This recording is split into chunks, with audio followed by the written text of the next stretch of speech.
Welcome to the Soda Podcast.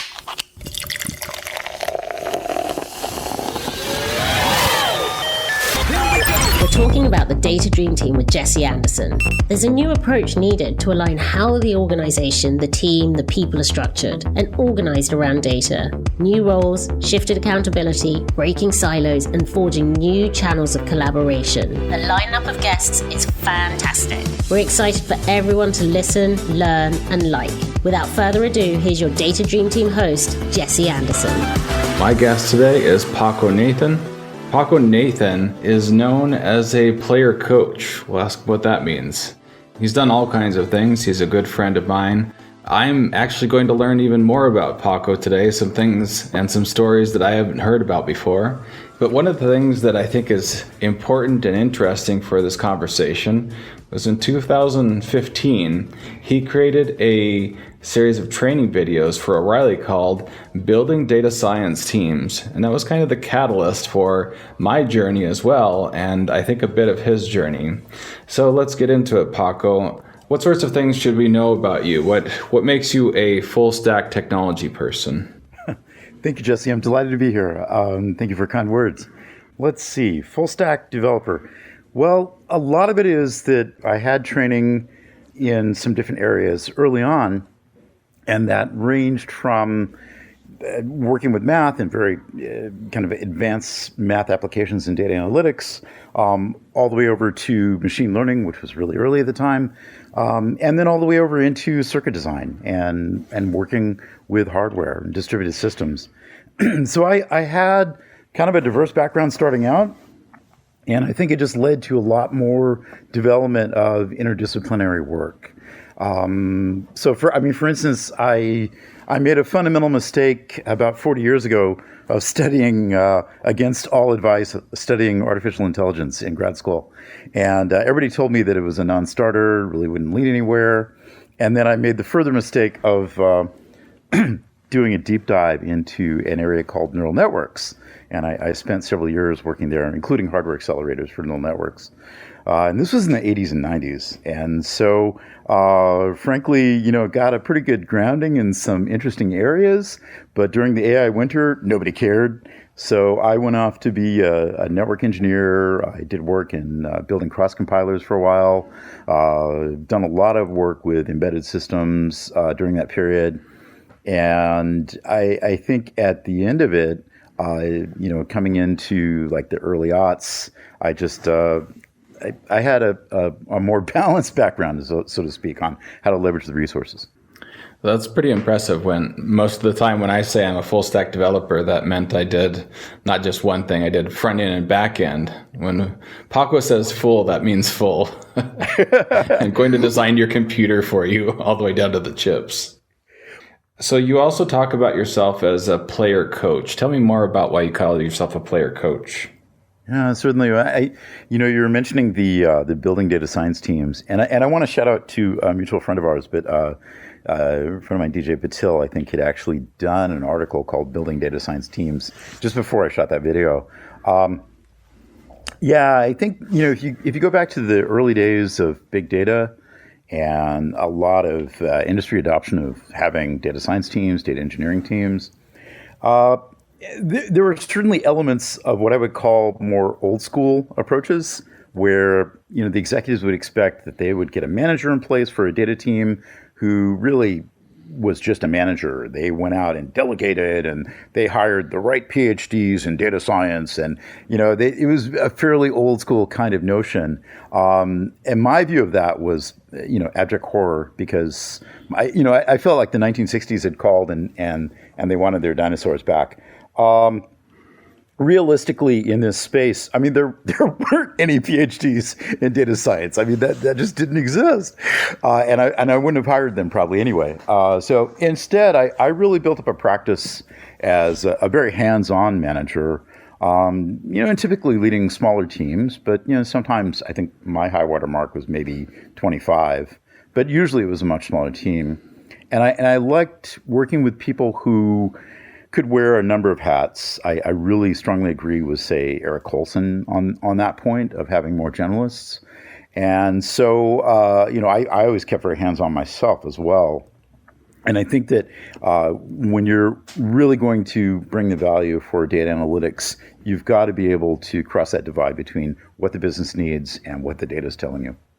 That's interesting. Did you happen to watch the Netflix show called The Playbook? Oh, I've heard of that. No, I haven't seen it yet. You haven't? Okay. So in there, it's about these interviews with these coaches, and it's super interesting because sometimes the coaches were players, and sometimes the coaches had never played. And it was interesting seeing them, the players. They'd also interview the players that played for them. Sometimes they'd say, hey, this is great that the coach has actually played and can understand it. And I see that especially in data teams where they could say, hey, you're not just dictating, you've actually been in the trenches. Is that what you're seeing? Yeah, very much so. I mean, for me, it's very poignant in the sense that executives often would want to delegate responsibility, in some cases delegate blame. I mean, I won't name names, but I was at a firm that invented the term lean startup and was also really early in continuous deployment.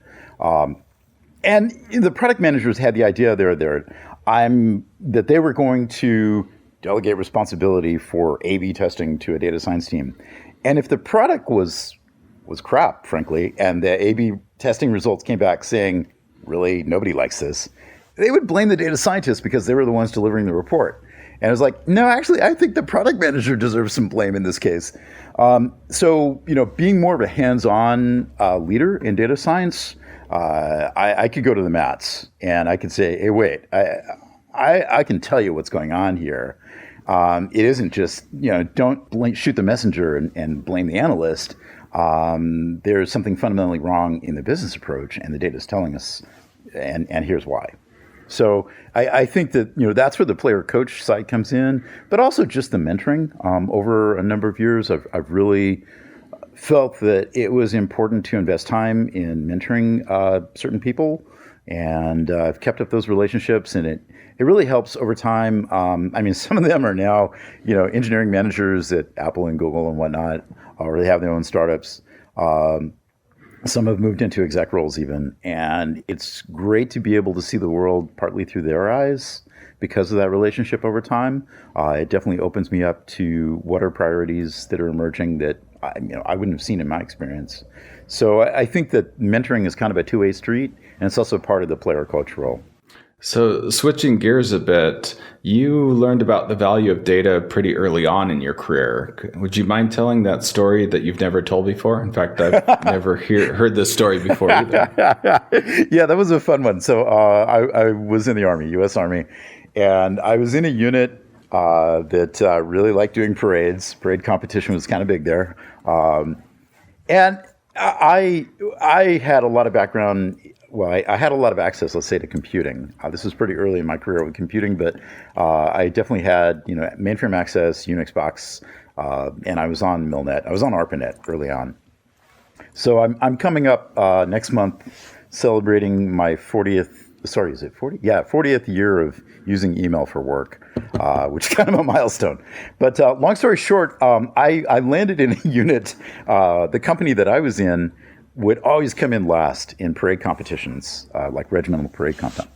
And the problem was that, this particular part of the Army had a long tradition of parades, and they'd been around for over 150 years. And during that time, their idea of learning and feedback was you reward the winners and you punish the losers. And I was in the unit that was getting punished, not reward. So oddly enough, one of my colleagues in that same unit, he was the first person I ever knew who owned a porta pack. This was back before camcorders. But he owned a porta pack, and oddly enough, he had also broken his leg. So he couldn't march. And I was on guard duty one night, and I was looking at this stack of judges' scores that had come in. And it was basically all of our failures. It was the data about our consistent failures. And everybody was just kind of upset, grumbling about it. But I was staring at that, and I was also, I was working on some Fortran code for statistics just at the time. And I thought, wow, what if I just enter all that data into a file? I'll run analysis of variance, and I'll check out which are the parade turns where our unit is consistently getting low scores. And I mean, part of this was looking into the data. This is what it was showing. And so what we were able to do was to identify where we had those pain points and then send out the guy with the Portapack to videotape. And then we would go back and show the videos to the like squad level leaders and find out which individuals were really, making mistakes that were causing the bad scores. And anyway, long story short, we won regimental competition that year in parade. And the brigadier general in charge came in sort of, WTAF. He was like, how did this happen? And we had a CEO who was, I think it would be polite to say he was a little clueless in some areas, but he was our commanding officer. He kind of flippantly just said, well, there's a couple guys using computers and video to train soldiers. At which point the brigadier general just flipped because this was the early 80s. This was actually a really big research priority back then. If you've ever studied some of the history of like where did GPUs come from, the U.S. military was really investing in video feedback, computer augmented, early virtual reality. And so when the general heard about this, basically the next thing that happened is, we had people flying in from the Pentagon to do a code review. And I go back sometimes, I've been back to that unit, and these days they do combat training in these VR caves. The teams go into VR, and I like to think that we had at least a small role in the history of moving the needle there, of moving away from this idea of reward and punishment at a very high aggregate level down to very fine-grained detail, individuals getting immediate feedback through data. That's an awesome story. Are you worried that somebody from North Korea is going to hear that idea and learn how to march better? No, I'm worried that the Navy will hear that and learn how to march better. I don't know if you've ever seen the Army-Navy games, but it's very telling. You don't need to march very well if you're on the sea, I guess. Yeah, exactly. Where's the boat? You got to get your sea legs about you. So now, kind of coming forward from those 80s, what were some of your significant milestones and game-changing moments that happened in the recent past? I was fortunate to get to be kind of a guinea pig for AWS, and just the timing, I was technical co-founder for a startup that got funded the same time that AWS launched. So we went all in. We were one of the early companies doing 100% cloud architecture. I got to work with the AWS team closely, and also there was a paper coming out of Berkeley after a couple years into this. The paper was released in early 2009, so it had like 2 years of cloud history. But it was Dave Patterson, Jan Strojka, and it's called Above the Clouds. I got to critique that based on industry experience, and then I gave a guest lecture at Berkeley about it. There's a video of it where Dave is basically doing thesis defense on me, and I'm sweating it out for like an hour. But anyway, long story short, there were some really interesting people in the audience. Matej Zaharia was like a first year PhD then, and most of the founding team for Databricks was in the audience. So it was really great to bring in this industry perspective, having a couple early years of cloud experience at scale, and then talk with people who would end up, also being real game changers. That led into the mid 2010s. I was involved at Databricks during its hypergrowth. I was community evangelist for Apache Spark, and we see this rise of open source. Whether we're talking about Spark or Pandas or Jupyter, scikit-learn, all these kind of open source projects that really they led to a lot more advanced tooling. That gets leveraged in business, and I thought that was a real game changer because what we saw was IT no longer held dominion over the resources. Instead, the resources were much more opened up to the line of business units. And literally that was our early customers at Databricks were like line of business business managers ending around some of the latency, laggardness of IT. And then getting into the late 2010s, the other milestone is I'd seen neural networks since the mid 80s evolving. For what it's worth, at one point I worked on a team with John Hopfield So early neural network stuff. But by the 2010s, of course, people were taking deep learning seriously. And by the late 2010s, it was just a fact of life. One of the things I really liked out of, say, circa 2018 was where NVIDIA and others began looking at more of a holistic view of business applications for machine learning and where the typical bottlenecks are. So, I mean, when you think of deep learning, people probably talk about using GPUs and they think about like resolving a CPU bottleneck. It's not the case. In the larger business applications of deep learning, you're typically bandwidth limited. And you have to be thinking about data transfer rates and network. So one of the things coming out of the late 2010s was a much more holistic view of performance analysis and how hardware and software are having to evolve together. So now that you've got this cloud, you have the infrastructure, now you start to switch your ideas and thoughts to your team. So what's your ideal sketch for or layout for your team, for your data team, I should say? Yeah, I do tend to like smaller teams, and I do tend to like people who wear multiple hats. Again, people who have some background in business, but also, background in math, but also a lot of coding. I really, really don't like titles. I sort of eschew titles, and I really don't like specialized roles, highly specialized roles. I mean, I can see it in a large enterprise. Of course, there's a need for some.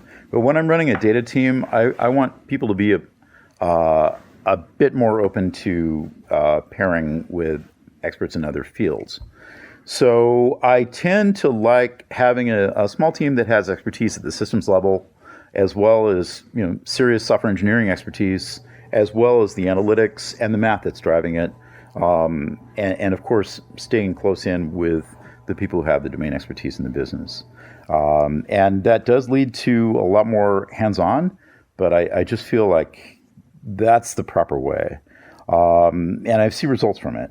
And the other thing too is I've used almost a graduate seminar approach. I mean, there's a lot of argument about, do we use a service bureau model? Do we use hub and spoke? Or do we use embedded teams? How do we deploy the data experts in an organization?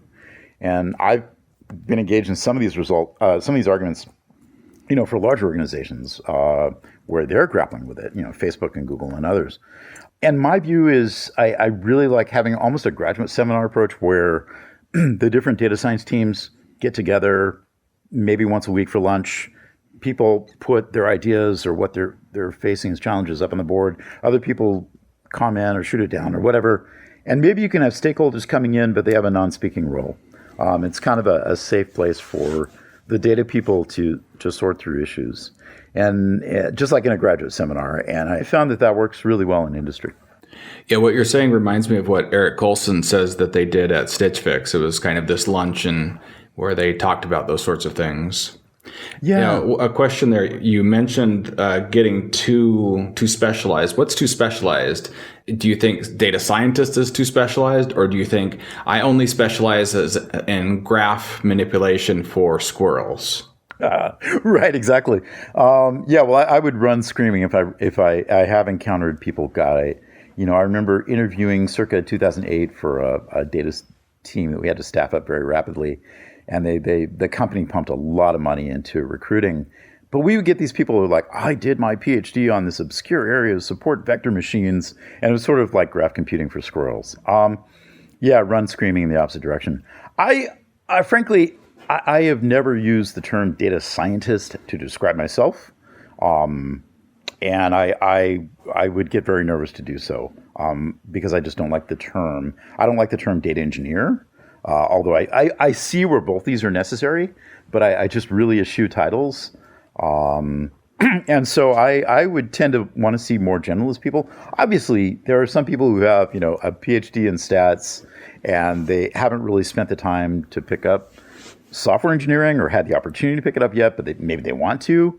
And, you're not going to throw them at like building out your Kubernetes cluster, right? You're going to give people roles that play to their strengths, but also help them to grow in their role and learn new areas.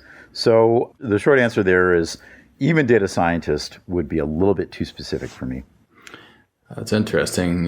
You're killing me a little bit, Paco. Here, I wrote an entire book about this. Maybe you need to write the rebuttal for me. No, and again, this is just kind of a personal bias. I really do like the smaller teams. I can see where, definitely riffing off what you're presenting wonderfully in data teams. I can definitely see, especially when you get into regulated environments like in finance, you have to build out a large team. There's a lot more reason for having more specialized roles. And so I can definitely see, especially when there's a lot of compliance and, people have to go through a lot of certification to be in their role, whether they're in healthcare or finance or some of these other areas that absolutely require it. I get that. The thing that I don't want to see, let me rephrase this a bit. I don't want to see somebody who is like principal senior machine learning engineer in training or, some ridiculous long title like that. It doesn't really mean anything because the fact is that this field is evolving so quickly that, you hire people for a specific role in 2019. By 2022, we're not sure we even need that role. The needs have changed. I think that I would rather see people who are going to evolve in their roles and be a bit more fluid and pair up with people who have drastically different expertise. So speaking of roles on a data team, you had a very interesting way of not really looking at roles, but figuring out where you're weak. You actually talked about this, and that was where I first saw it, was in that building data science teams. Would you talk more about that? Certainly, yeah. We came on the idea trying to express this, especially to business stakeholders. Why should they invest in data teams? We came on this as kind of a visual way of doing gap analysis. And it's pretty simple. For a given team, write out what are the top 4 or 5 kinds of needs that you have. And I mean it at a gross level. And for that, for business needs, I don't mind titles there. I like titles. So, can you say that you really need to have some strong work in, infrastructure as code, building up clusters for this given data project? Can you say that you really need to have some expertise in time series? So chart out what are the sort of the top components of needs that you have and use that as, say, the columns, and then look at the people and what kind of strengths they have and use that as the rows. And so I literally build up a matrix and then put some color blobs for the individuals to show where is it that they have their strengths. And once you put that together, you can start to see, really what's missing. What's the gap analysis? Do you need to get additional training for people? Do you need to bring other people in who have different types of expertise? And so that kind of visual gap analysis I found to be really effective. And, constructing a matrix like that is actually a fun exercise for taking a real objective view on your team. So those of you who are listening, if you're drawing a blank of what this looks like, think of a heat map for people and skills. This is so effective. I talk about it in both my data teams book as well as data engineering teams book of please do this. You may find that you're completely weak or conversely way too heavy in certain areas. Yeah. So what sorts of challenges do you think you're hitting frequently when building a data team?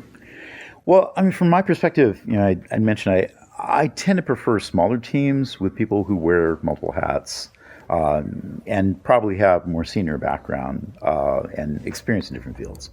So I tend, I guess if I said my bias would be, I tend towards smaller teams that are much more interdisciplinary. I do run into a lot of executives who are convinced they must go out and build a really large team and have people in much more specialist roles. So there's definitely a tension in that. Maybe it's a preference. I see the value for the kind of areas that I work in. Again, the kind of areas that I work in tend to be more heavy on the math applications and some of the edge cases in machine learning that have good ROI in industry, but they're not going to be something where you're really going to be able to hire a really large staff for it. There are teams that I've worked with where we're talking about the behemoths, the 10,000 people, 100,000 people, and that's where we get into some of the issues of actually having to deal with large teams. Have you experienced that at all? To some extent, yes. Having to support that, having to work within that context, yes, definitely.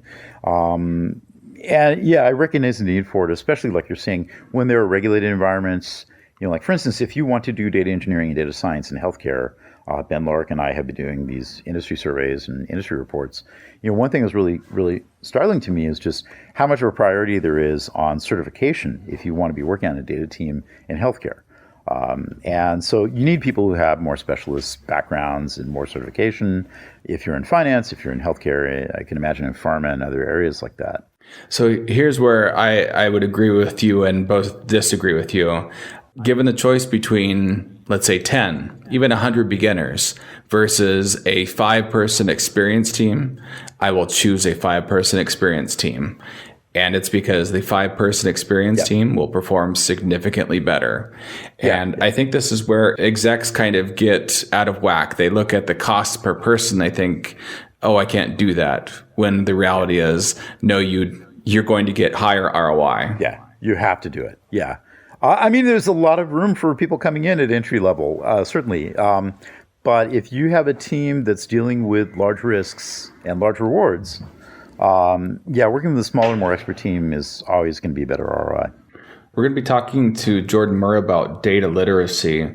Would you mind sharing your thoughts on data literacy and some of the data democratization efforts we've been seeing?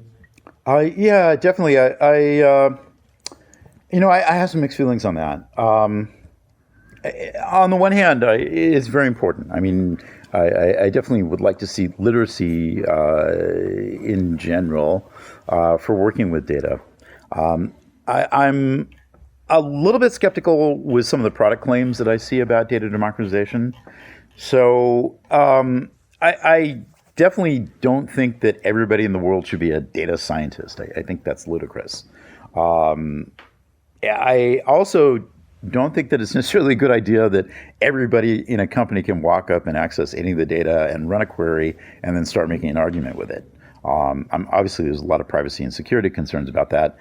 But the point of not just running a data query, but also the point of, say, decision science. I mean, Cassie Kozakov is doing some excellent talks along these lines. Data itself is not the end goal. Making the decision in a complex business context, that's the end goal.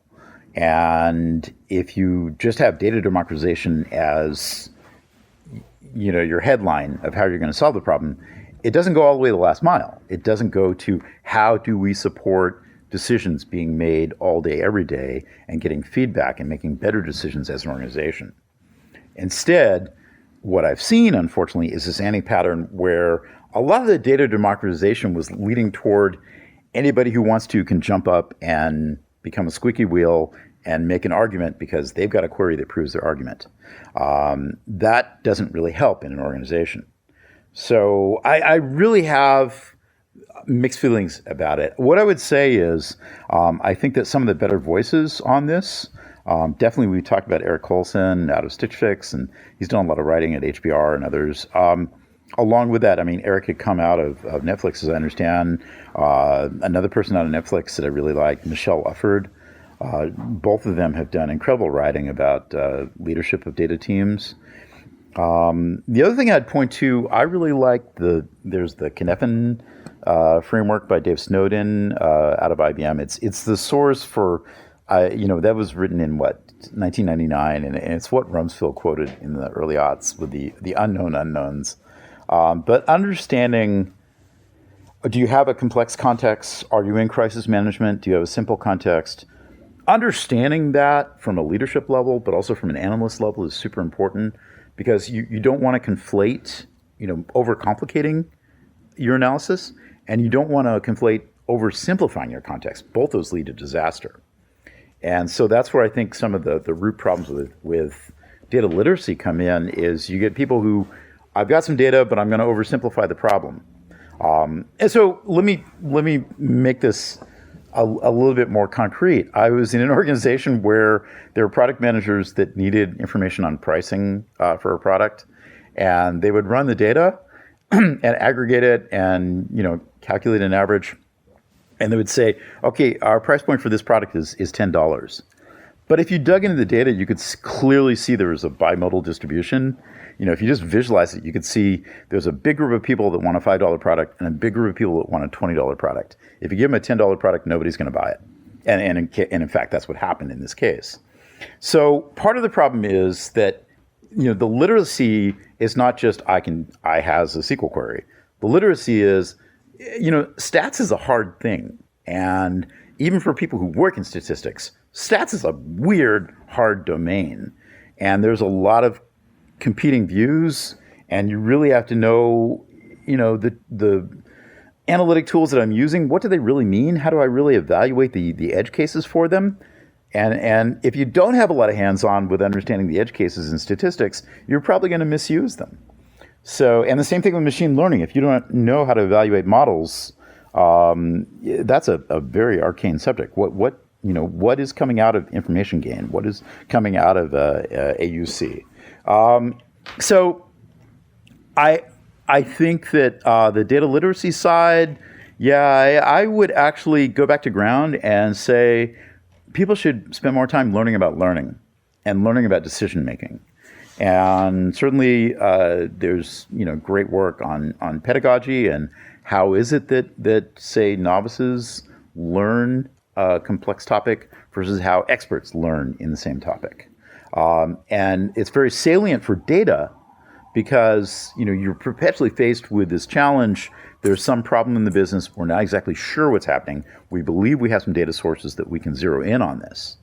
And so you're perpetually faced with that problem of having to rapidly go from being a novice to an expert in a new field. And understanding, again, from learning science, from pedagogy, from cognitive psychology, how is it that people function when they're faced with those challenges? I think that's the crucial part. And that's a lot more, to me, it's a lot more important for people in that kind of role than, say, nuances of SQL queries. Most of the time when I hear citizen data science, I think of the South Park joke of step 1, hire citizen data scientist. Step 2, question mark, question mark, question mark. Step 3, profit. Exactly. And it turns out step 2 is there's a lot more steps and it's a lot more difficult than that. Well, I will shout out. I've seen a citizen data science program is really effective inside DoD, especially for intelligence analysts, where when they use the word analyst, they mean somebody who's an expert in Syria and speaks Arabic and can read the literature coming out. And their citizen data science, there's a practice in DoD that involves some friends of mine helped set it up. It involves like 10,000 people daily, where there are people who have the domain expertise who are learning how to use the data tools and running analysis and modeling themselves, but they're getting coaching and mentoring from people who are data engineering and data science experts. I see practices like that where it's more of a disciplined environment, and military can pull that off. Some enterprise, like in finance or regulated environments, they could pull it off. I think your typical Silicon Valley company, it would probably be a shouting match and a free-for-all and not quite the discipline. So speaking of Silicon Valley, we're seeing some of the technology vendors saying, hey, our products are easy. We've made data science easy. We've made data engineering easy. What's your take on that? There's nothing easy about it. I mean, especially when you look at fast data, let's put it this way. Suppose you happen to have a large manufacturing business and you're buying and selling products all over the world. There's global supply chain, and there's new competitors coming on the radar every day, and there's new regulations all over the world. And for that matter, you also have plants with real-time processes happening, things that could go awry or explode or leak or whatever. Enormous amounts of data. If you look into an environment like that from a traditional view, okay, well, maybe they've got SAP, they've got a data lake, they're doing some reporting, but there's really a lot more data under the hood that nobody's bothered to touch. But when we look at the business environment, we're here in 2021 now. If we look 10 years out, we're going to have to account for much finer granularity of pulling in those real-time data streams or near-time data streams and doing a lot more streaming analytics. And it's the challenge goes up orders of magnitude. And it's not just the data management, but it's also the analysis of what does this mean. That requires much more sophisticated types of analysis. You know me, I work a lot in graph, and there's a lot of areas of leveraging graph algorithms for disambiguation, but also for sort of measuring uncertainty. The kind of things that just weren't traditionally there in a relational data warehouse. So I think that if anybody's saying that they have done a low-code solution to automate data science and just sort of put it in a black box, they're looking in the rearview mirror. They're looking at the requirements that are already 5 years, 10 years out of date. They're not looking at what does industry need 5 years from now, which is, frankly, we aren't going to have enough people to do it, and we aren't going to have enough compute power to do it unless there's some breakthroughs in physics. Yeah, I don't really buy the data scientist in a box thing. So thinking about technologies, what are you excited about for this future, future that you were just talking about? Yeah, cool. I mean, I would say that there are some areas that I've been working in that I really like. I've been working with Anyscale and doing tutorials for Ray, but this notion of doing composable futures is very exciting. What people are able to accomplish at scale, whether you look at like Quantum Black, the team that helped design the winning entry for the America's Cup, and just the massive simulations, industrial control problems that they had to do there. Whether you look at, say, Ant Financial, what they're doing with Ray, and others in manufacturing as well. I really like what's going on with Ray in, whether you're in Python or Java or C++, but this idea of composable futures for distributed systems has a lot of legs to it. And I think we're barely scratching the surface. We see that being used by Google with their people at DeepMind. They've got JAX out, which is basically composable futures on, NumPy array calculations, if you will, to do deep learning. So it's a total re-architecture of deep learning that fits more with very good distributed systems practice, also very good mathematical properties in terms of like functional programming. So I like that area. Another two areas. One is I'm looking at newer kinds of cluster schedulers. I like the work coming out of, I believe it's Los Alamos and Stanford on Leagate and Legion. So I think there's a lot of room ahead for more intelligent, more workflow-aware cluster schedulers, better hardware-aware. And another area, too, just to kind of round it out, is I really like working with uncertainty. And so when you look at tools like probabilistic soft logic, doing probabilistic graphs to measure uncertainty in data quality checks, hypothesis testing, if you will, leading toward more, causality analysis. That's super interesting area. Also, some great applications of reinforcement learning there. And again, a lot of this stuff, if you try to describe it to today's data teams, they think you're an alien. They've never heard of it. They don't know why it's important. And again, this is why I just stress this field evolves so quickly. I've got a book out. Dean Wampler and I did a book called Hardware is Greater Than Software, Greater Than Process. We did that with the recently, just a couple months ago, with working with the team leads for open source and machine learning at NVIDIA. And I do think that understanding what's happening, how fast the hardware is evolving, and how much, again, like cluster schedulers, et cetera, how much the software has to be aware of this to meet the needs that we have for data challenges. That's where I'm at and where I think a lot of the game will be played over the next several years. So now going back in time, what do you think are some of the lessons we can take from those early days of managing data teams all the way to today? Looking from the early days, one of the things that I ran into very early on, we touched on it earlier, was this idea of never get yourself in the situation of explaining the business. I mean, you're working with stakeholders who know their business. Make them explain the business. So, I mean, case in point, your team is charged with troubleshooting some part of the business as being very challenging, and you pull the data and you do your analysis and you build your visualizations, and then you go to present to exec staff. And sort of a data team 101 mistake is that some data scientist walks up and shows the charts and starts explaining it to a bunch of vice presidents. Don't ever do that. Instead, make a really good infographic, have the analytics and the data to back it up, drop the graphic in the middle of the table and let the executives argue over it, because they know their business and they're the ones who should be arguing, not you. So what I learned early on was, work with the stakeholders, make them do their work.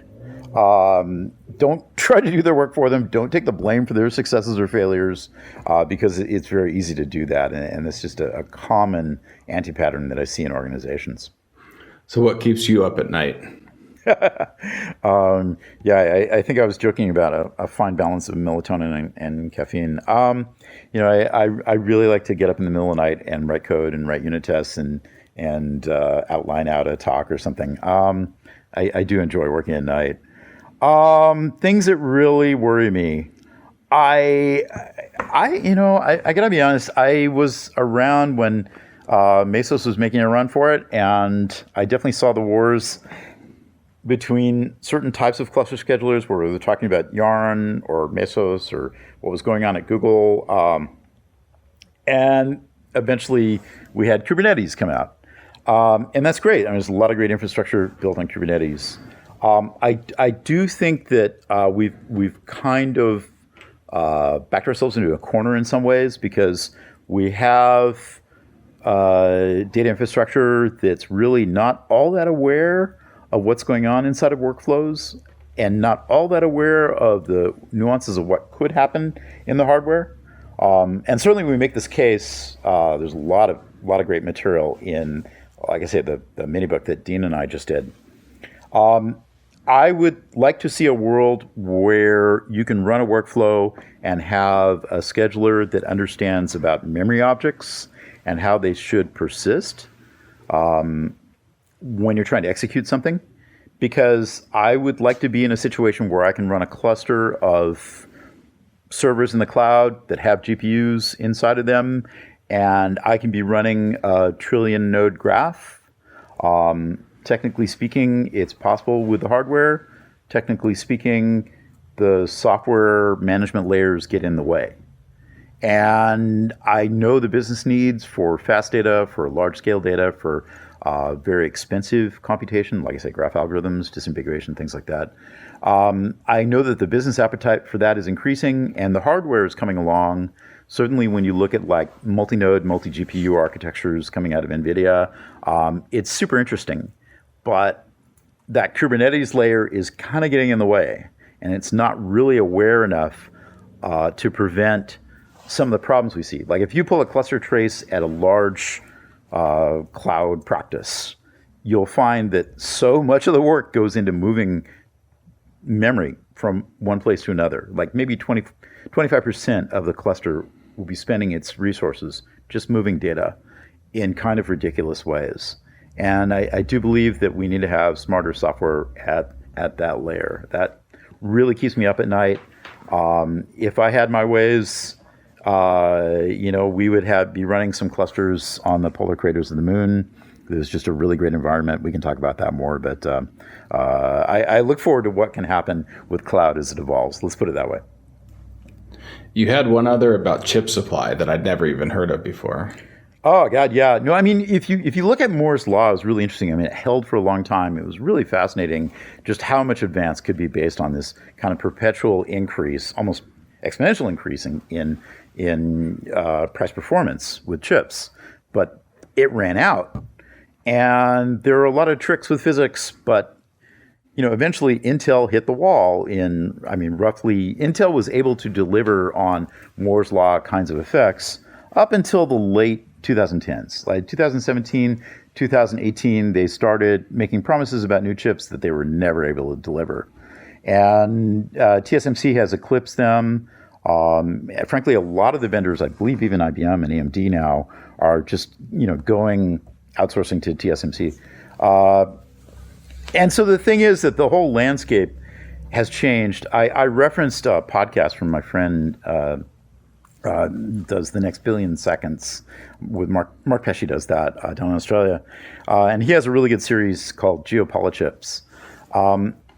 Yeah, the thing is that like building a fab these days costs what, 10 or maybe $15 billion. I was working on hardware when it cost $1 billion, and that would seem absurd. But these days, it's a huge capital outlay to build a fab, and then you see things like where Intel made a misstep, and there's leaking across multiple processes running in the chip because of how the cache is structured. So like an entire generation of fabs gets wiped out because of security concerns. And you also see a lot of geopolitical, espionage and cyber threat and whatnot that leads to the fact of these investments that are ever increasing in hardware are also becoming very high risk. And there is a global shortage right now. I mean, you can't manufacture enough cars for demand because the cars have so much reliance on embedded systems, and they just can't get enough of the right chips. So I do think that the hardware game is a really interesting area. And I also see it as a major constraint for how enterprise is approaching their data challenges, because you're waking up to the fact that companies like BASF or Siemens actually have larger problems for instance, in graph computing than say Google has. Everybody talks about Google Knowledge Graph. It's small compared to the industry use cases. And so I think that the hardware game is really one of the areas geopolitically that's going to be problematic. Most of the chips in the world right now are coming out of Taiwan, or at least headquartered there, even though there's a lot of fabs elsewhere. And, they're not many miles off the coast of a country that doesn't necessarily like them. So this is going to get interesting. Well, Paco, thank you so much. I really appreciate you sharing your pearls of wisdom and your extensive experience and knowledge on this subject with us. Is there anything that you'd like to plug before we head out? Yeah, thank you, Jesse. And I just want to say I really enjoy your podcast. I enjoy your writings and appreciate getting to work with you on projects. I've been doing a lot of work in graph lately, and one thing I'll plug is, we find that in graph technologies, about half the people will run screaming in the opposite direction. They don't like it. They don't want to do it. And the other half are sort of like, wow, this really accelerates what I was working on. So I would say give it a try. I've been involved a lot in a couple of conferences, Knowledge Graph Conference and also Connected Data World. There's a lot going on in that space, and it has a lot of enterprise applications, so definitely check it out. Well, good. Well, thank you again, Paco, and thank you so much for contributing to this podcast and, in fact, the DataDreamTeam's book. I appreciate it. Thank you, Jesse. Thank you very much. So with that, I'd like to thank you for listening. Tune in for the next episode where we're going to be talking even more about our data dream teams. Well, that was great. So informative, refreshing. I loved it. Remember to check dreamteam.soda.io for additional resources. dreamteam.soda.io. We'll meet you back here soon at Soda Podcast.